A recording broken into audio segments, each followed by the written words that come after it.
Nabi berkata di dalam hadisnya, kata Nabi, qabla khurudid dajjal salasina sanah. 3 tahun sebelum kemunculan Dajjal, sanawatun salasa atau 3 tahun sebelum kemunculan Dajjal, kata Nabi, akan bermunculan fitnah-fitnah besar. Falakum fitanun a'zam akbar. Akan muncul fitnah-fitnah sebelum datangnya Dajjal itu, dan fitnah itu fitnah-fitnah besar. Apa maksudnya fitnah besar di sini? Yang dimaksud dengan fitnah besar di sini, akan muncul fitnah-fitnah, kejadian-kejadian, fenomena-fenomena, yang fenomena-fenomena tersebut tidak bisa dihindari. Pasti akan terjadi. Pasti akan Apa fenomena tersebut, Pak Ustaz? Kok pasti akan terjadi? Banyak, Bapak Ibu. Dalam kitab Al-Bukhari, Sahih Al-Bukhari, banyak dalam pembahasan al-fitanun, bukan, dalam pembahasan akhir zaman. Tentang akhir zaman. Ada banyak fitnah. Di dalam kitab Sahih Muslim juga ada pembahasan khusus tentang bermunculannya fitnah-fitnah di akhir zaman. Pertanyaannya adalah, apa saja fitnahnya sehingga kok harus menjadi perhatian, keseriusan di kalangan umat muslim? Kata Nabi, 33 tahun sebelum kedatangan Dajjal, di situ semua merajalela. Fitnah-fitnah itu merajalela, kata Nabi. Kemaksiatannya, kemungkarannya, kezalimannya merajalela. Perzinahannya merajalela, kata Nabi. Dan orang-orang ketika itu semua saling membenarkan yang salah dan menyalahkan yang benar, menghalalkan yang haram dan mengharamkan yang benar, kata Nabi. Itu Nabi yang ahalla harama wa harrama halala. Tak tahu lagi mana yang putih, mana yang hitam, tak nampak, kata Nabi. Itu 3 tahun sebelum kedatangan Dajjal. 3 tahun sebelum kedatangan Dajjal. Pertanyaannya, ini dah mau datang belum Dajjalnya? Udah datang kok. Sudah datang belum Pak Dajjalnya? Dajjal beneran belum? Tapi Dajjal dalam bentuk ma'nawi, kata Nabi, yang kedua sudah datang. Dajjaluna kadzabun, kata Nabi. Para pendusta, manusia-manusia yang pendusta yang menyerupai Dajjal. Kata. Itu bukan saya ngomong ya Bapak Ibu ya, itu Nabi yang ngomong. Orang-orang pendusta yang menyerupai Dajjal. Jadi pertanyaannya, kalau Dajjalnya sudah datang belum? Sudah datang belum Bapak Ibu Dajjalnya? Sudah atau belum? Belum. Kalau orang yang bersifat Dajjalnya? Sudah ya. Kalau dalam pembahasan Dajjalnya Bapak Ibu, seorang ulama pada masa, seorang sahabat pada masa Nabi pernah bercerita, dan Nabi pernah menyampaikan hadis ini. Kata Nabi dalam satu hadis, ada yang disebut dengan namanya Tamim Ad-Dari. Ada seorang pemuda bernama Tamim Ad-Dari. Tamim Ad-Dari ini bertemu dengan yang disebut dengan Dajjal dalam satu muara, di satu pulau. Cerita ini kemudian diulang oleh Nabi kepada para sahabat. Hanya saja Dajjal itu sudah muncul, hanya saja belum keluar yang beneran. Di dalam riwayat yang lain Nabi berkata, Dajjajil, kata Nabi. Dajjaluna bainad dajjajil. Apa maksudnya? Ada Dajjal di antara para Dajjal, kata Nabi. Maksudnya apa? Ada munculnya Dajjal di antara para Dajjal. sebelum kedatangan Dajjal Akbar akan muncul Dajjal. Saya tak mau ngasih tahu siapa-siapa dan jangan tersinggung. Kalau ada tersinggung berarti Dajjal dia. Apa kata Nabi? Fitnah yang paling besar nanti yang akan kalian temukan di akhir zaman sebelum datangnya Dajjal tersebut merajalelanya kemaksiatan. Bapak Ibu, yang disebut dengan merajalelanya kemaksiatan ini apa? Perzinahan di mana-mana. Sekarang saya tanya dulu nih, Bapak Ibu. Sudah sering lihat orang berzinah belum? Sudah sering atau belum? Sudah. Di mana? Di TV. Itu channel-channel yang menghadirkan perzinahan di kalangan umat muslim.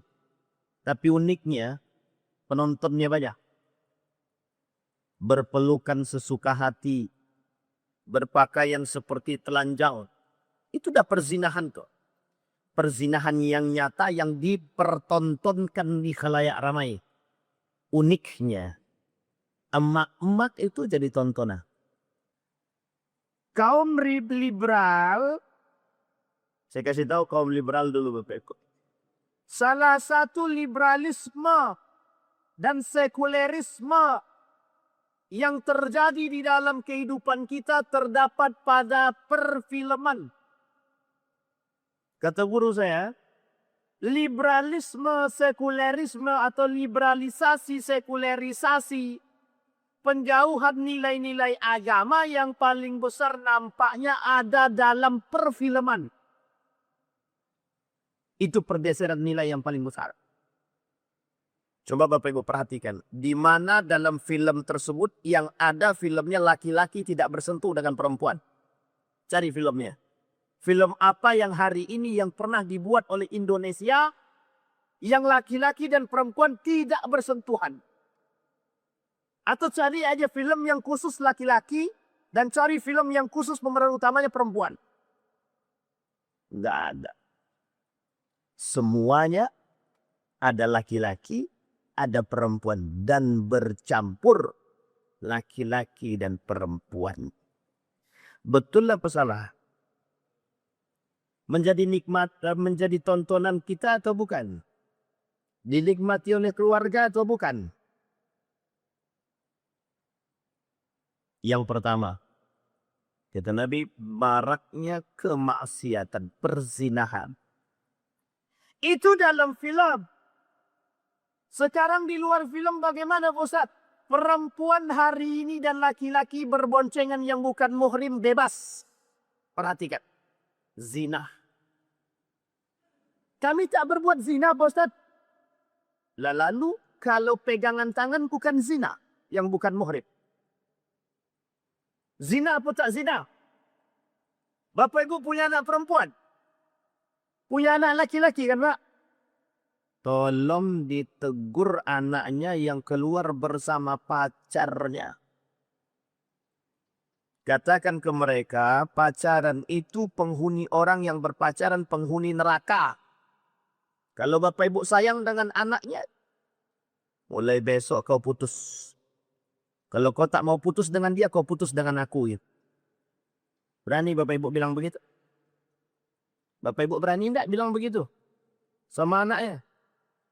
Kalau kau besok tak putus dengan pacarmu, mulai besok kau putus dengan bapakmu. Pilih mana? Pilih pacarmu atau pilih bapakmu? Apa kata anak tu? Mending dengan pacar Pak. Ujung-ujung nikah lari dia. Saking tak patuhnya anak hari ini dengan orang tua. Ketika tidak diberikan kebebasan dalam berpacaran, dia lebih memilih lari dengan sang pacar dan menikah. Namanya nikah sambil lari atau lari nikah. Terserahlah nikah lari atau lari nikah terserah.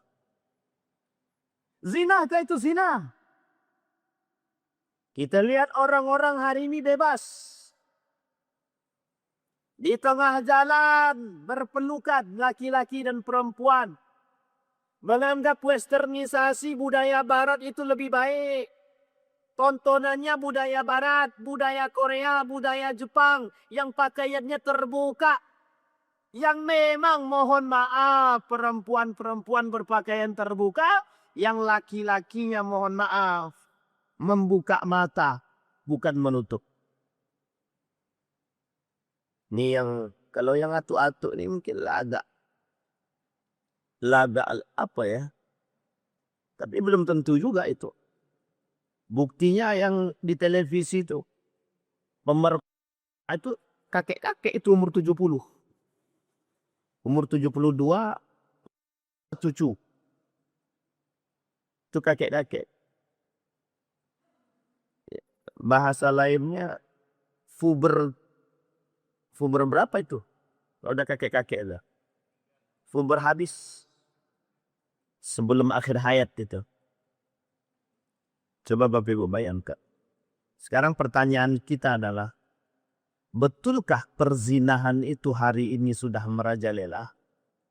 Bukan betul lagi Bapak Ibu.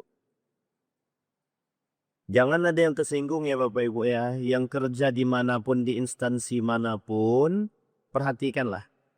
Perempuan-perempuannya mudah sangat berpegangan tangan dengan laki-laki. Duduknya bersama. Tidak lagi punya marwah. Tidak punya lagi adab. Bergandengan tangan, berpelukan, bersentuhan. Bahkan mohon maaf kadang-kadang cipika-cipiki. Dan kita biarkan Pak. Dan kita biarkan. Dan kita membiarkan. Kadang-kadang khusus. Nis kita berikan peringatan khusus kepada pemerintah. Tolong perempuan yang pakaian-pakaian dinasnya jangan sempit-sempit. Berpakaian tapi kok telanjang. Berpakaian tapi telanjang. Sinfani min ahli nari lam arahuma. Dua hal kata Nabi yang tak akan aku lihat mereka di surga. Wala yasumrihuha, mereka tak akan mencium bau surga. Satu di antara dua tersebut. Yang pertama pemimpin yang zalim. Dah lewat masanya. Pencoblosan maksudnya yang lewat. Yang kedua kata Nabi, perempuan berpakaian tapi kok telanjang. Sekarang Bapak Ibu saya mau tanya sama Bapak Ibu. Banyak enggak perempuan yang hari ini berjalan pakai baju tapi telanjang? Celana lepis, celana jeans, setan, hantu belau yang dipakai itu. Kadang-kadang sekarang tak lagi Ustaz. Tak pakai celana legend lagi dia Ustaz. Tak pakai celana lepis lagi Ustaz.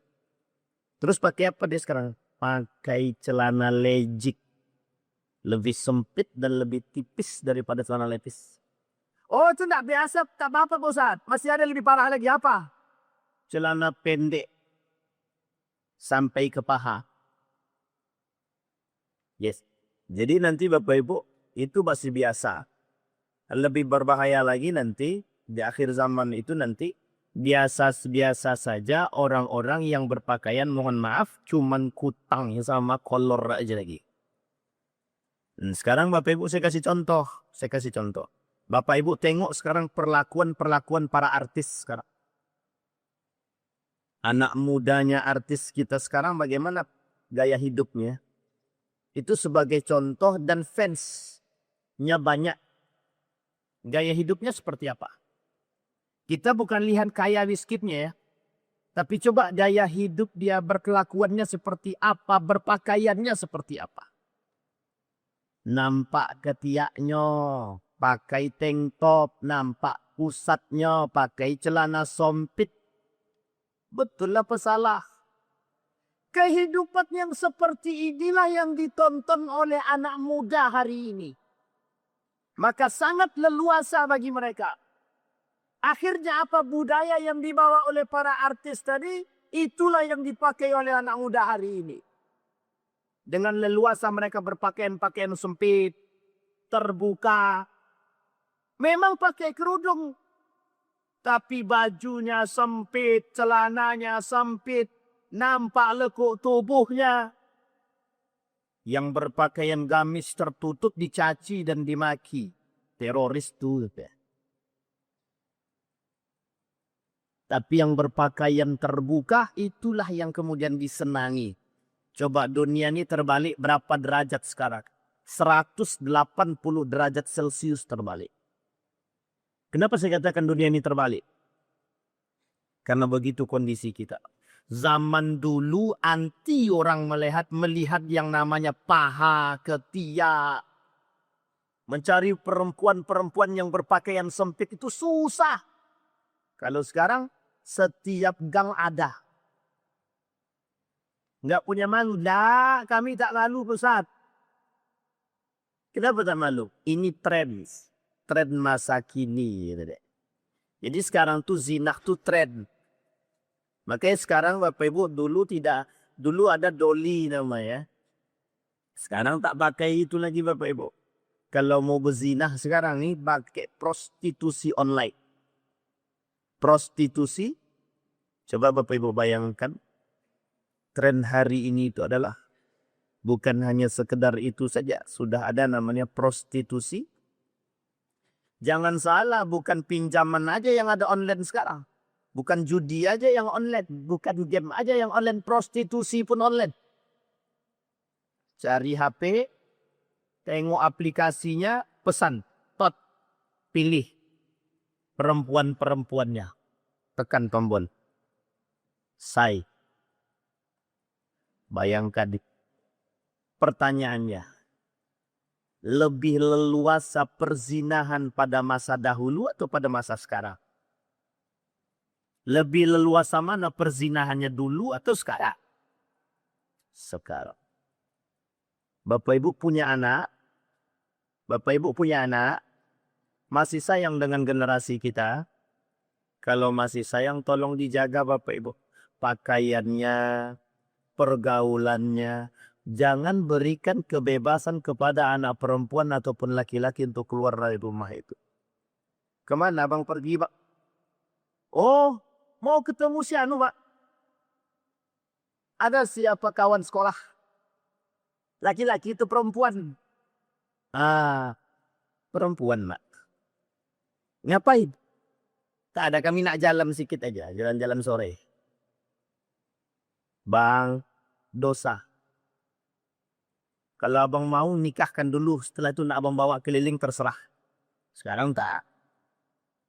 Uniknya orang tua hari ini. Banyak yang membiarkan anak-anaknya, anak perempuannya dibawa oleh anak laki-laki belum menikah. Bapak Ibu perhatikan Bapak. Cara duduk dan berboncengannya mereka bagaimana? Sudah seperti suami istri. Sudah seperti. Kalau kita tidak mau memberikan larangan kepada mereka, kitalah orang yang telah melegalkan perzinahan. Jadi kalau Bapak Ibu tidak memberikan ketegasan kepada anak-anak, berarti Bapak Ibu telah melegalkan perzinahan. Sampai di sini bisa dipahami Bapak Ibu? Yang pertama.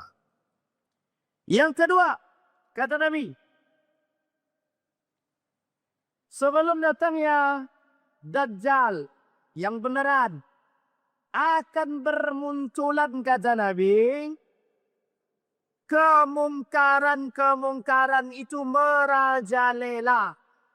Apa contohnya kemungkaran-kemungkaran merajalela?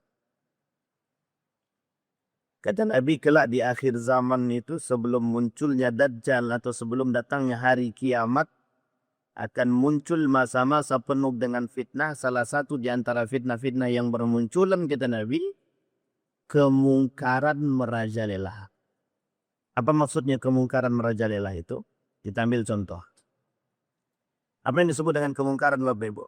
Sekarang saya tanya Bapak Ibu dijawab dengan jujur. Bapak Ibu, ada kalimat di dalam Quran itu an-nahyu 'anil munkar, al-amru bil ma'ruf wan nahyu 'anil munkar. Betul ya?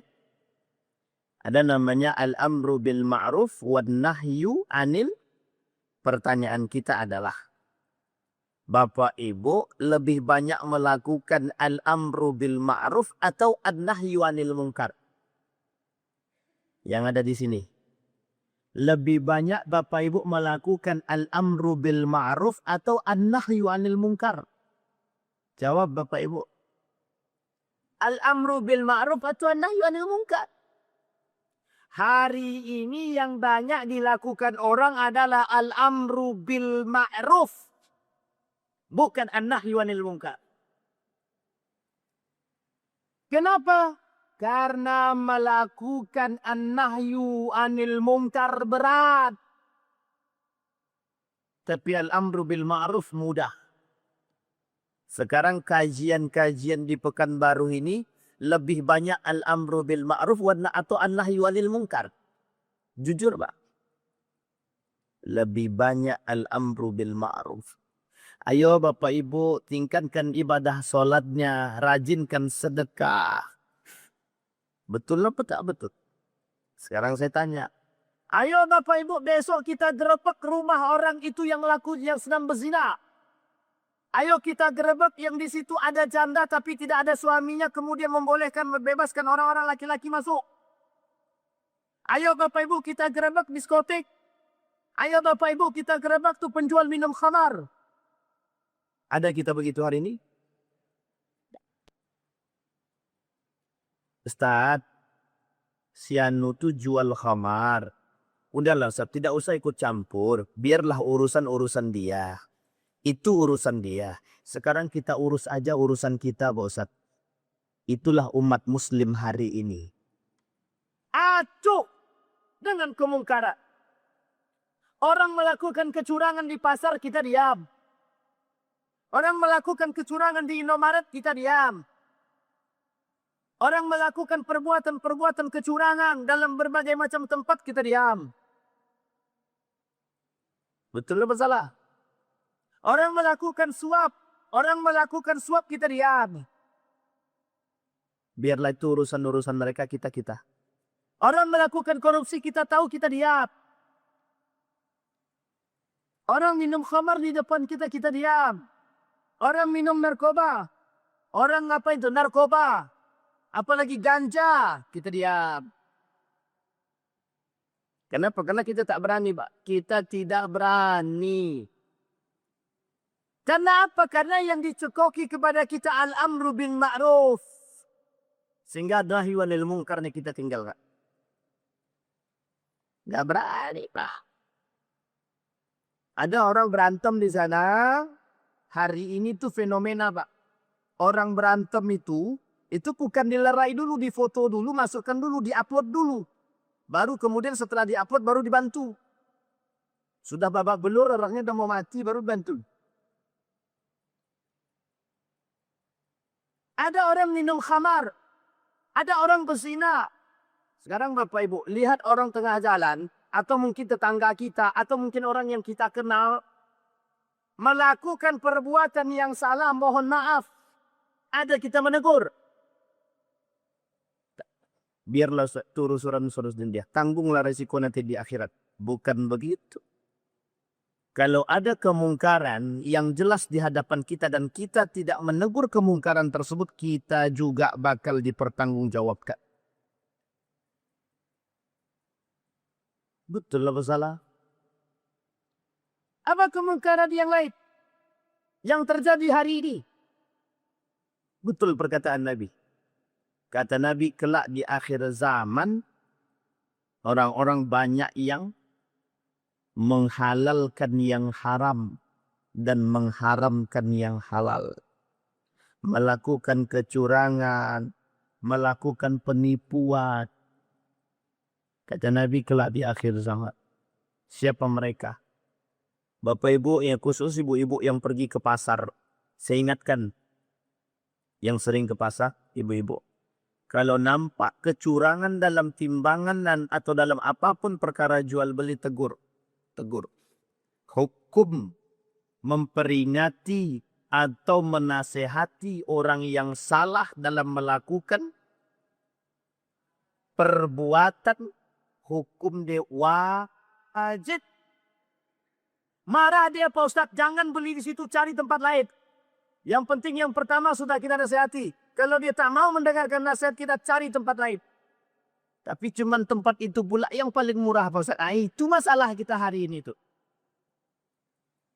Kita lebih memilih murah daripada halal. Kita lebih memilih murah daripada benar. Lebih memilih murah daripada benar. Sama. Dalam pilkada kecurangan suap menyuap nyata. Setiap masjid mengatakan tidak haram suap, haram suap. Di lisan haram, di tangan ngambil. Untung pilkadanya sudah selesai. Coba kalau belum. Betul apa salah? Ibu-ibu ada yang mau ngaku nak? Siapa yang terima suap? Siapa yang terima sembako dari para calon-calon pilkada kemarin? Tidak kan ada yang mau ngaku dong. Dia cuma sedekahnya Ustaz. Sedekahnya kapan? Kalau mau sedekah, sedekahlah. Tak usah pakai embel-embel. Ini, aku kasih sedekah. Tapi fotonya nempel di situ. La ilaha illallah, itu sedekah atau mau kasih gambar? Tapi orang tidak sadar. Nikmat-nikmat aja tuh. Iya. Karena dalam sembako tadi ada duitnya. Dan yang kayak gitu kita pilih. Kalau kita yang memilih dan kita menerima, kitalah orang yang melegalkan kemungkaran. Jadi Bapak Ibu yang menerima suap, berarti Bapak Ibu sudah melegalkan yang disebut dengan suap. Tapi saya kira di Masjid Amal Jariah, insya Allah Bapak Ibu ini tidak ada yang menerima suap. Tidak ada yang yang sedikit. Nerimanya yang banyak ada ya. Tidak ada, insya Allah di sini baik-baik semua. Amin. Ada yang nerima suap Bapak Ibu? Ada yang nerima sembako? Kita coba tanya dulu Bapak sama ibu-ibu. Biasanya ibu-ibu ini banyak yang apa nih? Ibu-ibu ada yang banyak nerima mukena? Jilbab? Baju? Sejadah? Enggak ada? Alhamdulillah ya Allah. Semoga Allah selamatkan kita Bapak Ibu. Tidak ada di sini Ustaz, di belakang yang ada. Ah, itu lain cerita. Coba bayangkan. Ketika suap itu di depan kita, ada enggak kita yang berani menegur mereka? Bang, abang ini melakukan suap. Haram hukum suap itu. Abang besok neraka. Tidak ada kan kita katakan begitu kan? Tidaklah bang, aku tidak terima. Yang penting aku tidak terima. Nah, itulah kita hari ini. Kita memang tidak menerima, tapi kita tidak mempunyai. Mengapa kok kemungkaran seperti ini merajalela? Karena diamnya orang-orang yang mengerti. Bapak Ibu mengerti tapi Bapak Ibu diam. Sehingga mohon maaf. Begitulah kemungkaran merajalela. Jadi Bapak Ibu, kenapa kemungkaran, kejahatan, kezoliman merajalela? Itu karena diamnya orang-orang yang mengerti. Kenapa kok di rumah sebelah itu kok zina? Orang-orang laki-laki ramai datang ke rumah dia. Padahal dia janda, suaminya tak ada. Banyak orang berdatangan ke situ. Ngapain orang datang-datang rombongan ke sana? Ternyata mengunjungi perempuan tersebut. Pertanyaannya adalah, boleh tidak perempuan yang tidak punya suami dikunjungi oleh laki-laki? Tidak boleh. Tapi Bapak Ibu kan diam. Karena Bapak Ibu diam, maka semakin banyaklah laki-laki yang berdatangan. Yang tadinya cuma satu rumah, besok sudah jadi 10 rumah. Kenapa? Karena diamnya kita orang-orang yang mengerti. Makanya kenapa perzinahan itu bisa begitu bebas? Karena mohon maaf, aturan-aturan dari pemerintah, guru, orang tua terhadap anak kita tak berikan ketegasan. Yang kedua, itu contoh kezoliman, kemungkaran yang merajalela. Apakah ada kemungkaran yang lain yang merajalela? Banyak. Kelak kata Nabi di akhir zaman itu yang namanya khamar, riba. Itu menjadi hal yang biasa. Dosa besar yang anggap dibiasa-biasakan. Atau yang dianggap biasa. Apa contohnya? Minum khamar. Apa contohnya? Riba.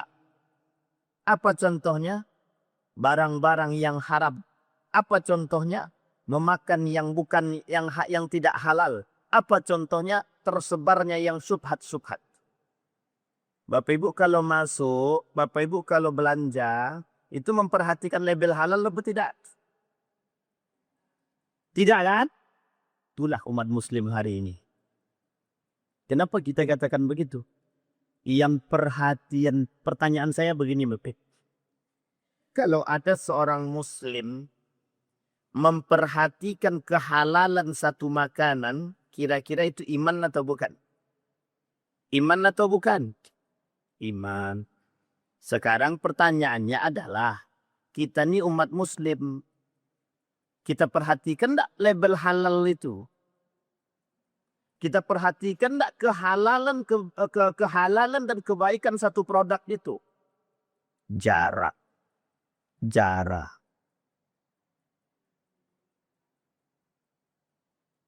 Masuk salah satu tempat makan ya Ustaz. Wah ini enak nih Ustaz. Tanya dulu. Sudah ada label halalnya belum? Beli roti mereknya Brito. Bapak Ibu tahu roti Brito? Alhamdulillah kalau tak tahu. Senang hati saya. Tahu Bapak Ibu Brito? Nggak tahu ya?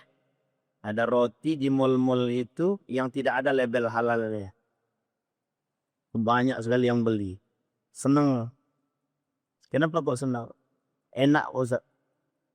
Umat muslim membeli sesuatu, tidak mau memikirkan tentang kehalalan dan keharaman satu produk tadi, maka bisa dikatakan iman dia lemah. Iman dia lemah.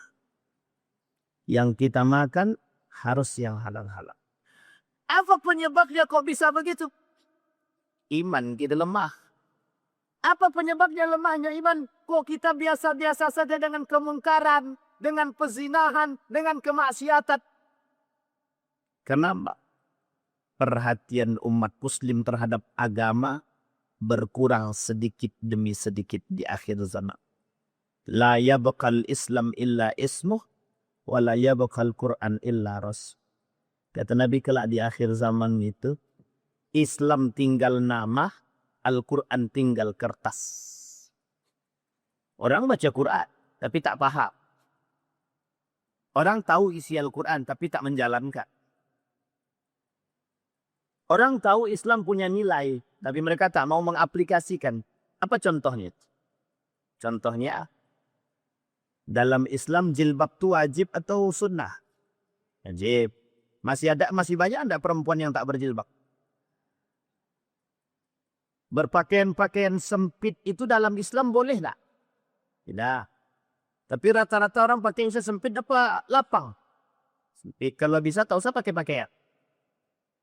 Yang uniknya lagi sekarang nih, pakai celana pendek, pakai baju pendek, pakai kerudung.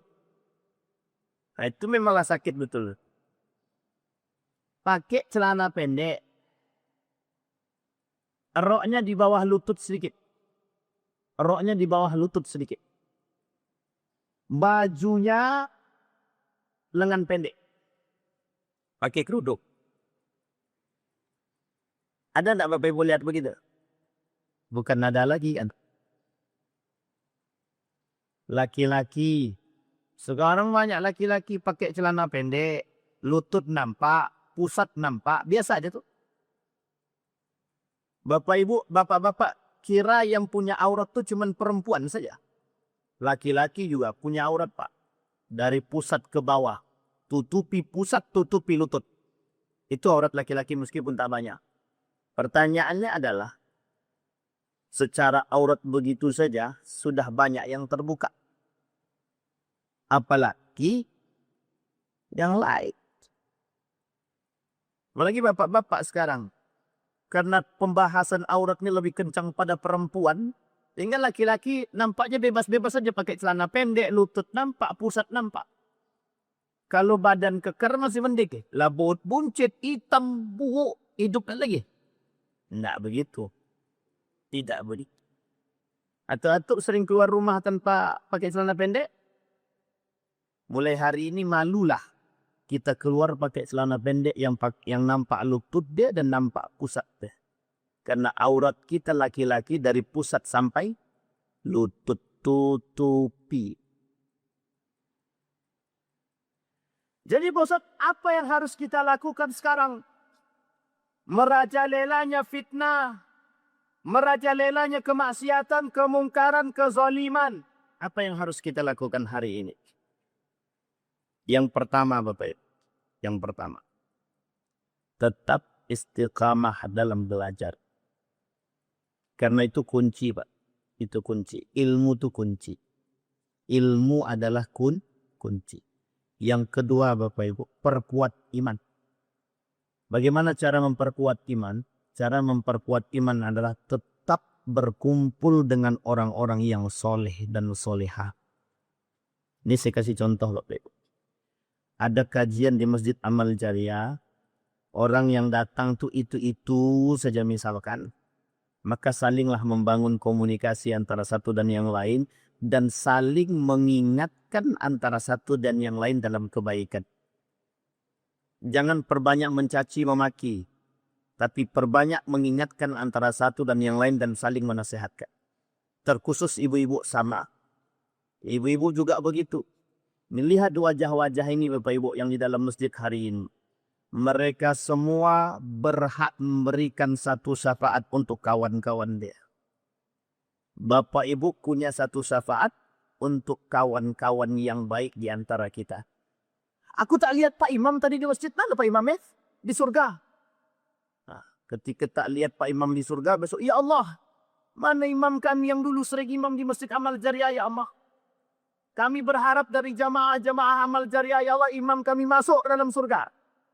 Dapat satu syafaat imam tadi, ditarik. Pak Imam, yuk, masuk surga lagi.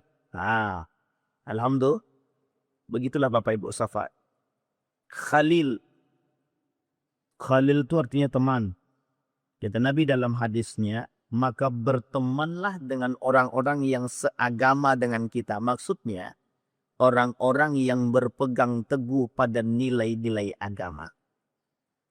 Jangan berkawan dengan orang yang tak berpegang teguh dengan nilai agama. Misal, ada mohon maaf. Ada pelaku koruptor. Bapak Ibu berkawan dengan pelaku koruptor tadi. Ada dua kemungkinan sebenarnya. Kalau iman Bapak Ibu kuat, Bapak Ibu selamat. Kalau iman Bapak Ibu tidak kuat, Bapak Ibu yang ikut. Tinggal pilih mana. Pilih selamat atau pilih ikut. Pilih selamat atau pilih ikut. Sama. Ada orang pezina. Berkawan kita dengan orang berzina tadi. Disalahkan tak dalam agama kalau kita berkawan dengan mereka? Agama tidak melarang kita berkawan dengan siapapun. Tapi dengan catatan dia harus memperkuat imannya. Kalau dia iman, dia tak kuat. Dia ikut. Kalau iman dia kuat, dia akan yang mengajak orang. Tapi kalau iman dia tak kuat, dia yang diajak oleh orang. Maka Bapak Ibu, perkuat iman yang kedua. Iman ini Bapak Ibu turun naik. Cara mengokohkan dan mengistiqomahkan itu berkumpullah bersama orang-orang soleh. Bapak-bapak, ibu-ibu berkumpul dengan ibu-ibu. Kalau kita salah, ada yang mengingatkan. Tapi kalau kita sendiri, kalau kita salah, siapa yang mau mengingatkan? Nggak ada. Sampai di sini paham baik. Yang kedua, berilmu, beriman. Yang ketiga Bapak Ibu yang terakhir. Apa yang terakhir itu? Kembalilah kepada Al-Quran dan Sunnah. Kembali kepada Al-Quran, kembali kepada hadis. Maksudnya apa Ustaz? Kembali kepada Al-Quran. Kembali kepada nilai-nilai yang terkandung di dalam Al-Quran. Satu. Yang kedua, kembali kepada hadis, kepada sunnah. Kembali kepada nilai-nilai kesunahan Nabi. Karena kata Nabi, kelak di akhir zaman itu, kata Nabi, akan hilang dari umatku orang-orang yang berpegang teguh dengan sunnah-sunnahku, kata Nabi. Orang acuh dengan sunnah-sunnah Nabi. Orang tak suka lagi dengan sunnah-sunnah Nabi. Orang tak suka lagi dengan apa yang dilakukan oleh Nabi dahulu. Nabi dulu suka bersiwak. Orang sekarang suka pakai batu. Bukan pakai sikat gigi lagi, pakai batu. Orang pakai siwak dianggap aneh. Orang pakai jenggot dianggap aneh. Orang tak pakai jenggot biasa aja. Orang pakai jubah dianggap aneh. Orang pakai cadar dianggap aneh. Ada orang poligami dianggap aneh. Padahal pada masa Nabi itu biasa. Biasa. Sunnah-sunnah Nabi semua. Nah, coba Bapak Ibu bayangkan sekarang. Sunnah Nabi yang kita lakukan oleh masa dahulu dianggap biasa. Masa hari ini dianggap aneh. Dianggap aneh. Itulah keadaan kita hari ini Bapak Ibu. Fenomena-fenomena yang terjadi. 3 hal yang harus kita lakukan. Yang pertama, kita perkuat keilmuan kita. Yang kedua, kita perkuat keimanan kita. Yang ketiga, kita kembali kepada Al-Quran dan Sunnah. Sesuai dengan apa yang diajarkan oleh para ulama-ulama kita. Agar kelak di akhir zaman kita bisa selamat. Bapak Ibu sekalian yang berbahagia, ada pertanyaan Bapak Ibu sampai di sini? Silakan Mbak. Waalaikumsalam warahmatullahi wabarakatuh. Boleh Pak.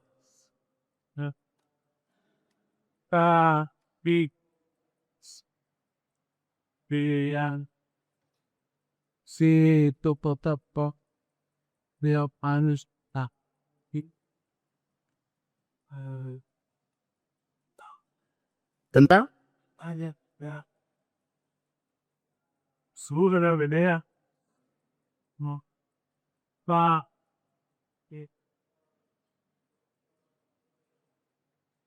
Bapak Dr. Quraisy siap ayat. Ha.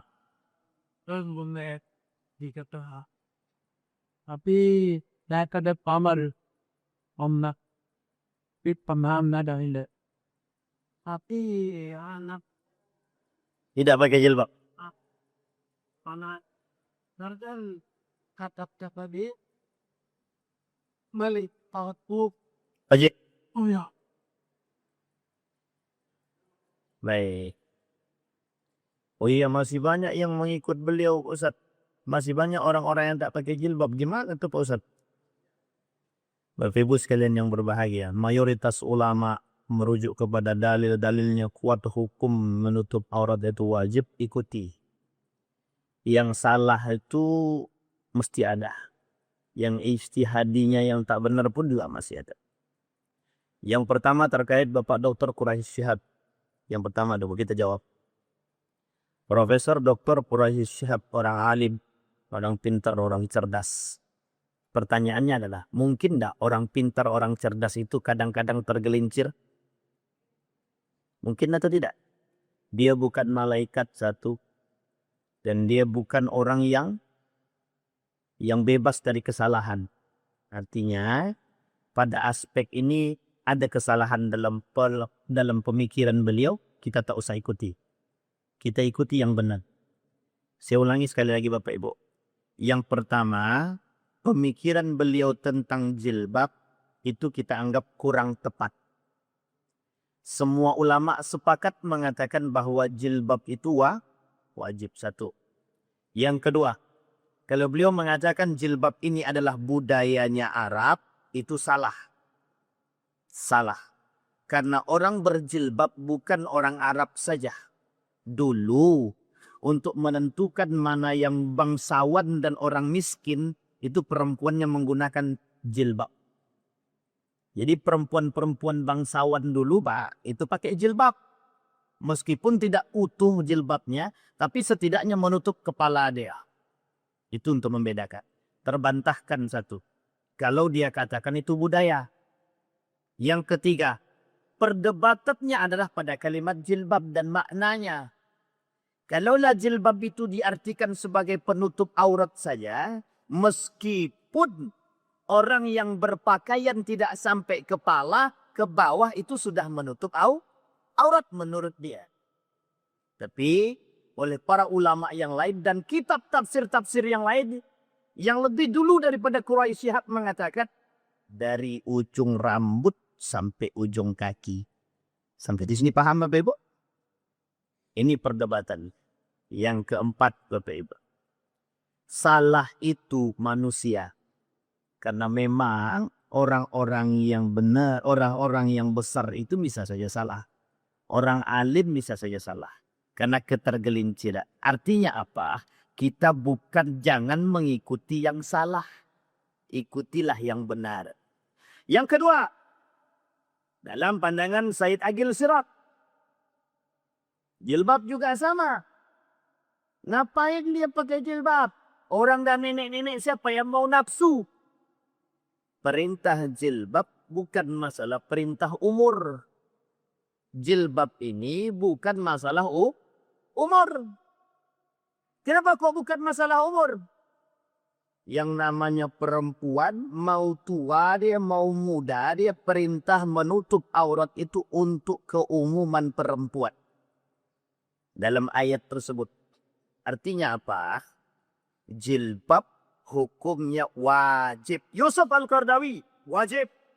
Syekh Ramadan Al-Buti, wajib. Syekh Mutawalli Sya'rawi, wajib. Itu yang ulama kontemporer yang saya sampaikan. Semuanya menganggap jilbab itu wajib. Sampai di sini paham Bapak Ibu? Bahkan dalam mazhab Syafi'i bukan jilbab aja yang wajib. Cadar itu wajib. Cadar itu wajib. Dalam mazhab Syafi'i. Meskipun sebagian kecil daripada mazhab Syafi'i yang mengatakan cadar itu sunnah. Sunnah. Begitu Pak ya?